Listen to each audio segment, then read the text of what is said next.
السلام علیکم پیارے دوستو، آپ کا استقبال ہے، سواگت ہے، ویلکم ہے اسلامک سولیوشن میں۔ اگر آپ کو کسی جگہ درد ہو اور تکلیف ہو تو ہر قسم کی درد اور تکلیف سے شفا پانے کے لیے اس آیت کو 7 بار یا 11 دفعہ پڑھ کر جس جگہ تکلیف ہو ہاتھ رکھ کر پڑھیں اور دم کر دیں۔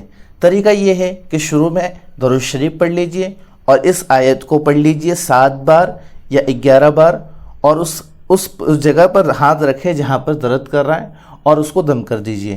آیت کیا ہے، اس آیت کو سن لیجئے۔